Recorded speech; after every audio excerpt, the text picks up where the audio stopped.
السلام علیکم۔ نماز کی اہمیت، نحمدہ و نصلی علی رسولہ الکریم، اما بعد۔ میری پیاری ماں اور بہنوں، اللہ تعالیٰ نے تمام انسانوں کو اپنی عبادت کے لیے پیدا فرمایا ہے۔ تمام عبادتوں میں سے سب سے بڑا درجہ نماز کا ہے۔ نماز میں انسان اللہ تعالیٰ سے بات کرتا ہے۔ جب وہ سجدہ کرتا ہے تو اللہ تعالیٰ کے بہت زیادہ قریب ہو جاتا ہے۔ اللہ تعالیٰ نے قرآن کریم میں کئی جگہ نماز کو قائم کرنے کا حکم دیا۔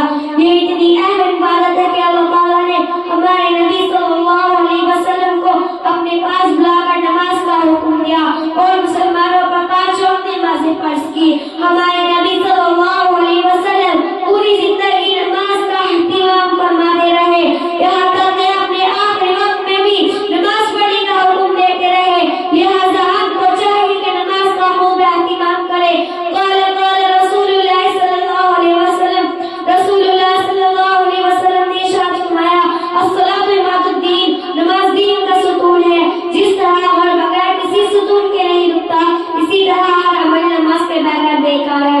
ایک حدیث میں نبی کریم صلی اللہ علیہ وسلم نے ارشاد فرمایا، الصلاۃ، نماز جنت کی کنجی ہے، جنت میں داخل ہونے کے لیے نماز قائم کرو۔ اللہ تعالیٰ ہم سب کو 5 وقت کی نماز پابندی کے ساتھ پڑھنے کی توفیق عطا فرمائے۔ ربنا ظلمنا انفسنا وان لم تغفر لنا وترحمنا لنكونن من الخاسرین۔ اے ہمارے رب، ہم نے اپنے آپ ظلم کیا، اگر آپ نے ہم کو معاف نہ کیا اور ہم پر رحم نہ فرمایا تو ہم ضرور نقصان اٹھانے والوں میں سے ہو جائیں گے۔ وآخر دعوانا ان الحمد للہ رب العالمین۔